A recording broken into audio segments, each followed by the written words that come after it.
பாருங்க, இது சொல்லும்போது என்ன நெனைக்கிறாங்க மக்களு? அதாவது ஊழல் செய்யறது என்னோட ஒரு பர்த் ரைட். நான் ஆட்சிக்கு வந்து நான் ஒரு ஒரு பொலிட்டிக்கல் லீடர்னா நான் ஊழல் செய்யறது என்னோட உரிமை. அது யாரும் கேட்கக்கூடாது. அது என்ன ஒரு இதுவாங்க? அது ஒரு ஆர்குமென்ட்டா? உங்க மடியில ஏன் கனம் இருக்கு? உங்கள்ட்ட ஏன் வர்றாங்க? இப்ப எங்க நமக்கு இன்கம் டாக்ஸ் நோட்டீஸ் விடுறாங்க. இல்ல நான் மோடி எதிர்க்கிறதால நோட்டீஸ் வருதுன்னு இருக்க முடியும். எத்தன பேருக்கு நோட்டீஸ் போறது? எத்தன பேருக்கு ஸ்க்ரூட்டினி பண்றாங்க? தமிழ்நாட்டிலேயே எடுத்துக்கங்க.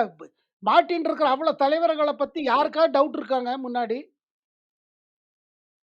மக்கள் என்ன நெனைக்கிறாங்க? ஓ! மாட்டின்ட்டாங்களா? இவங்க பெரிய நெறைய இவங்க திமிங்கலம் தான் அப்படிங்கிறாங்க.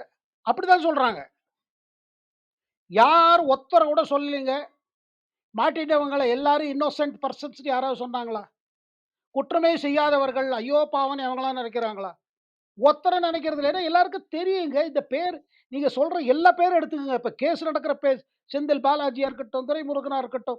நீங்க எவ்வளோ பெரிய புள்ளிகள்லாம் பாருங்க. அவங்களோட பேக்கிரவுண்ட், அவங்க ஆப்பரேஷன் மக்களுக்கு தெரியுங்க. அதனால தான் பாருங்க பொலிட்டிக்கலா இது ஒரு பிரச்சனையாயிட்டு வருது. யாராவது சொல்றாங்களா? இது வந்து ஐயோ! ஒண்ணு அதாவது பொலிட்டிக்கல் வெண்டேட்டான்னு சொல்வது யாருன்னா, இந்த தலைவர்கள். அவங்கள சப்போர்ட் பண்றவங்க சொல்றாங்க. மக்கள் இல்ல இது. இல்ல அவர் ஜெயக்குமார், எடப்பாடிக்கா எப்போதும் வாய்ஸ் குடுத்துட்டே இருப்பாரு. ஆனா கிளிகள் எத்தனையோ கிளிகள் இருக்குங்க. கலரா நெறைய கிளிகள் காத்துட்டு இருக்குங்க. அண்ணாமலை கிளின்னு சொல்றத விட, நான் சொல்வது என்னன்னா, இப்ப பொலிட்டிக்கல் ரியாலிட்டி எப்படி இருக்குது சொல்லுங்க. இன்னைக்கு தேதியில யாராவது 26ல எடப்பாடி சிஎம் ஆயிடுவாருன்னு அடிச்சு போட்டு சொல்லக்கூடிய நிலைமை இருக்குதா? இப்ப முதல்ல பெரிய சேலஞ்ச் வரப்போற பாராளுமன்ற தேர்தல். நீங்க பிஜேபிய விட்டுட்டீங்க. ஏன்னா உங்களுக்கு சிறுபான்மையர் ஓட்டு கிடைக்கும்னு நம்பிக்கையில வந்திருக்கீங்க. அது வரலன்னா என்ன ஆகப்போகுது?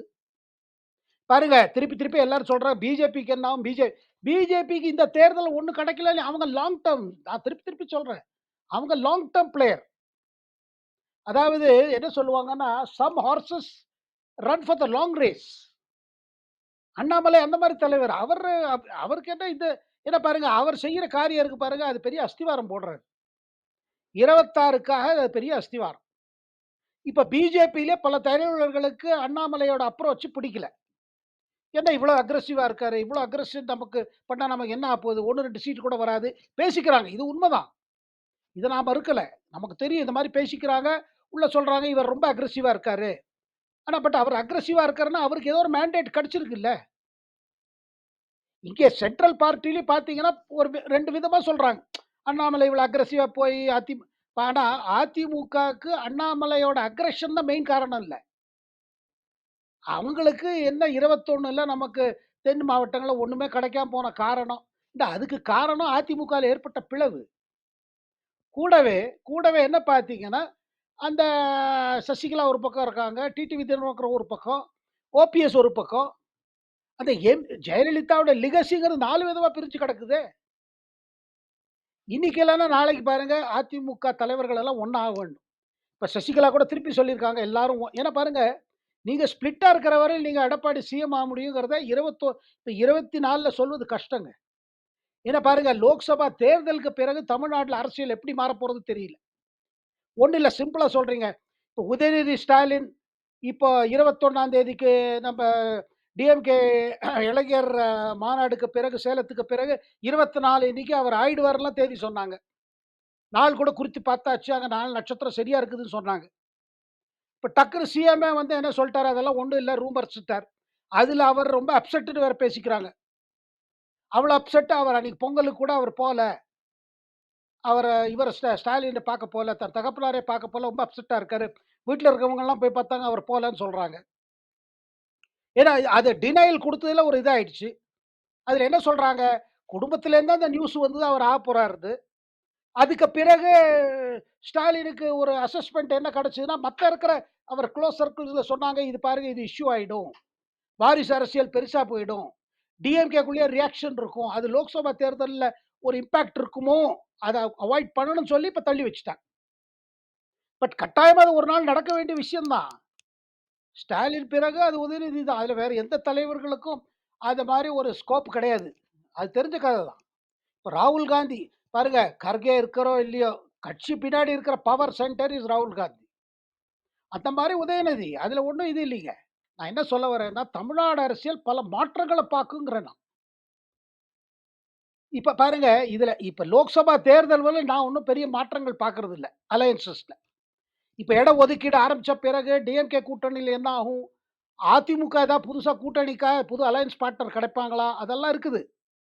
இல்ல, சரி தேர்தலுக்கு நெருங்க நெருங்க சரி நமக்கு ஒண்ணும் சரி வரல. சரி அங்க மோதியோட ராமர் கோவில் திறந்த பிறகு அமோகமா இருக்கு எல்லாம். ஒரே கோலாகலமா இருக்கு. சரி நம்ம பிஜேபியோட திரும்பி போயிடலாமான்னு கூட வரலாம். All these are possibilities. But தற்சமயம் பார்க்கும் பொழுது எடப்பாடி அட்லீஸ்ட் ஒரு தடவ தனியா போய் பார்ப்பாரு. என்ன நமக்கு வாட் இஸ் அவர் ஸ்ட்ரெங்த்?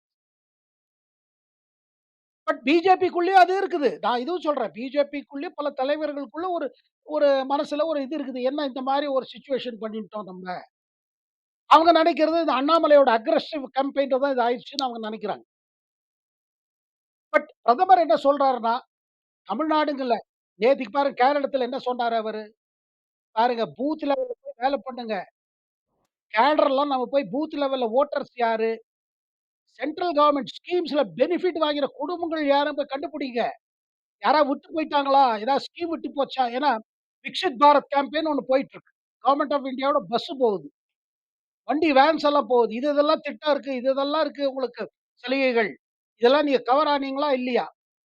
அது இன்சூரன்ஸா இருக்கட்டும், இல்ல வேற ஏதாவது குடியிருப்பு கட்டித்தர ஸ்கீமா இருக்கட்டும், எதுலயா விட்டு போச்சா? இதெல்லாம் நீங்க அதெல்லாம் பார்க்கும்பொழுது, பிரதமர் சொல்வது என்ன கேட்டீங்கன்னா, ஏபிசிடின்னா நீங்க கிரவுண்ட்ல போய் வேலை பண்ணணும். பிரஸ் கான்ஃபரன்ஸ் வச்சு டெலிவிஷன் இன்டர்வியூல தேர்தல் ஜெயிக்க முடியாது. பிரதமர் மோடி பலமுறை சொல்லிட்டார். இதெல்லாம் கிரவுண்ட் பண்ணிட்டு அத செய்யுங்க. வெறும் கிரவுண்ட் செய்யாம அத செஞ்சீங்கன்னா ஒண்ணும் அதே காங்கிரஸ் கட்சியோட நிலைமை. இன்னைக்கு ஆல் இந்தியா லெவல்ல காங்கிரஸ் கட்சி நிலைமை அதுதாங்க. யாத்திரை, அது இது பிரஸ் கான்ஃபரன்ஸ் இது பிரஸ்ல நீங்க என்ன வேணா எத்தன வேணா சொல்லுங்க. டெலிவிஷன்ல காமிப்பாங்க. பட் கிரவுண்ட்ல இல்லாத வரை நீங்க என்ன பண்ணுவீங்க? அத பிரதமர் எப்பவும் சொல்லிட்டு இருப்பாரு. அவர் பிரதமர் ஆகறதுக்கு முன்னாடி சரி, குஜராத் சிஎம் ஆறதுக்கு முன்னாடி என்கிட்டயே பலமுறை சொல்லியிருக்காரு. அவர் சொல்லுவாரு, பத்திரிகையாளர்களோட பேசுறோம். ஆனா பத்திரிகையாளர்கள வச்சு அரசியல் நடத்த முடியாது. பத்திரிகையில வர ஹெட்லைன்ஸ்ல அரசியல் ஆகாது. கிரவுண்ட் லெவல்ல நம்ம கேடர் வேலை செய்யணும். அப்ப கேடர சொல்லும்போது பாருங்க, பிஜேபி ஒரு கேடர் டெவலப் பண்ணியிருக்காங்க. ஒரு டயத்துல டிஎம்கேவும் கேடர் பேஸ்ட் பார்ட்டி. இடதுசாரி கட்சிகளும் கேடர் பேஸ்ட் பார்ட்டிம்பாங்க. ஆனா அந்த கேடர்ஸ் எல்லாம் என்ன பார்த்து எப்ப குடும்ப அரசியல் வர ஆரம்பிச்சுருச்சோ, இப்ப நமக்கு திமுக கட்சியிலயும், அதிமுகல இது ஒரு பிரச்சனை இல்லைங்க. ஒரு cadre based party got converted to family based party. ஃபேமிலின்னா நம்ம வெறும் ஸ்டாலின் குடும்பத்த ஒண்டி சொல்லக்கூடாது. மாவட்ட லெவல்ல பாருங்க.